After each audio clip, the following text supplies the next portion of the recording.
Bonjour les passionnés de voyage hors saison et loin des foules. Nous n'avons pas la météo idéale pour Keflavika, mais cela suffit pour la vue. Dans la plaine, tout est bien ensoleillé. Le sommet de la montagne Riten est définitivement dans les nuages. Onstad est un site de surfeurs plus loin au nord-est. La journée du 13 septembre 2022 s'annonce belle. L'église en bois rouge de Flagstad a été construite dans un style cruciforme en 1780. Elle n'est pas ouverte à la visite hors des offices. Nous partons à 4 avec 2 buts différents ce 13 septembre 2022. Alex et André veulent voir la baie Keflavika, Nicolas et Frédéric veulent monter au sommet de la montagne Riten. Le début et la fin du chemin sont identiques. Nous partons de Fredvang. Le chemin passe à l'est sous le lac Burvatnet sans que l'on le voie au début. Au fond, la presqu'île avec le village Vigten, c'est la même sur laquelle nous avons loué la maison pour ses congés. Le chemin contourne la montagne Bura par le sud tout en gagnant progressivement de la hauteur. Nous sommes à 150 mètres d'altitude quand nous voyons pleinement vers le sud sur Torsfjorden et Selfjorden. Les grandes montagnes au centre forment la coulisse de Rennes et de Hamnøya. Nous continuons vers le col Enangen avec 2 lacs. Directement après le col suit un passage rocheux avec 2 variantes toutes 2 assez humides. Au fond, la baie Sandbotnen. On a installé un chemin de madrier parce qu'il y a ici beaucoup de monde. Juste après les marais de Skietandikan se séparent les chemins et notre groupe. Alex et André avancent vers Keflavika, Frédéric et Nicolas entament la montée vers Riten. Le chemin vers la baie Keflavika descend dans la vallée Forsdalen. Alex et André avancent jusqu'à la fin du chemin de madrier. Le chemin passe ensuite sur des gros blocs de pierre formant un éboulis très irrégulier. Nous voyons que la première plage est à l'ombre et que les nuages commencent à couvrir les montagnes et aussi la deuxième plage.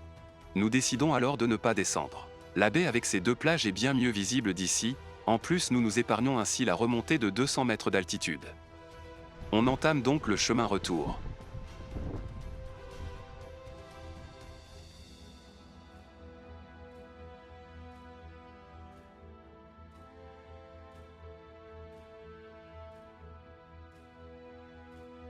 Pendant ce temps, Frédéric et Nicolas sont déjà sur le chemin standard vers le sommet du Riten. Eux aussi ont une bonne vue sur la baie Keflavika. La première fois, c'est lorsque le chemin rejoint le bord de la falaise vers 380 mètres d'altitude. Mais Riten est un peu trop haut pour la limite basse de la couverture nuageuse. Le vent est aussi très fort ici. Nicolas et Frédéric ne s'éternisent pas sur le sommet. Ils cherchent un passage par la crête nord-est de la montagne, Midagstinden et Smotindan, vers le cap Mulstea. Ils arrivent effectivement à la hauteur de Smotindan, mais les falaises ne permettent alors plus d'avancer sans corde. Ils inspectent donc les vallées à l'est et à l'ouest. Pendant que Frédéric et Nicolas errent dans la brume sur le sommet, Alex et André descendent vers la plaine très humide de Skietandikan.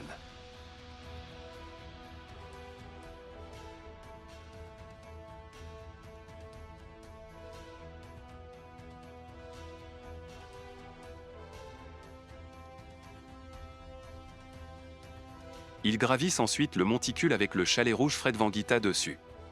C'est une hutte d'une association de randonnée, elle n'est ouverte qu'aux membres et fermée normalement. Nous descendons du chalet sur des escaliers vers le sud puis sur le chemin de l'allée jusqu'au col Enangen. D'ici, nous descendons de manière plus rapide vers le nord pour continuer à contourner la montagne Bura dans le sens des aiguilles d'une montre. La descente du col Enangen est rapide, mais la distance de contournement reste assez similaire. Nous passons de nouveau dans des tourbières humides. Les planches installées pour passer sont ici beaucoup plus rudimentaires car bien moins de personnes passent ici.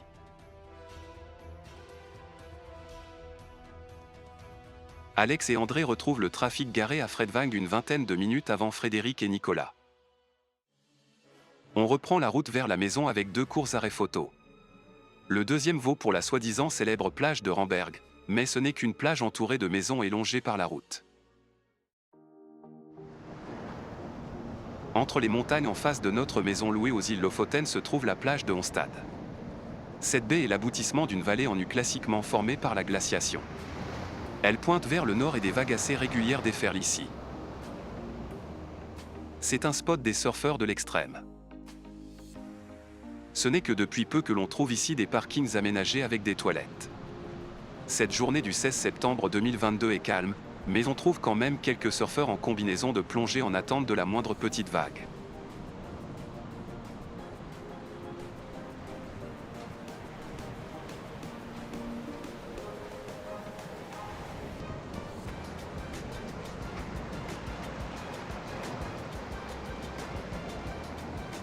Nous avons tous fait des randonnées hier, Alex et André vers Andopen et Nicolas et Frédéric sur le Stornapstenden. Notre envie de randonner encore aujourd'hui est limitée.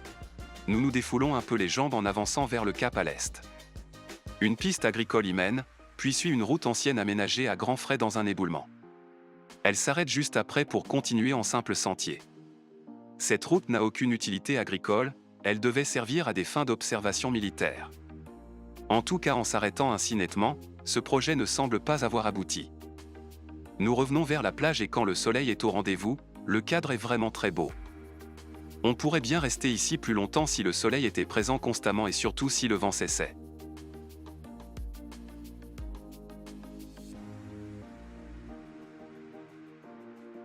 C'est notre dernier jour entier aux îles Lofoten. Demain, nous commençons le retour vers l'est. Des liens se trouvent à la fin de la vidéo et dans la description. À bientôt sur Voyage hors saison.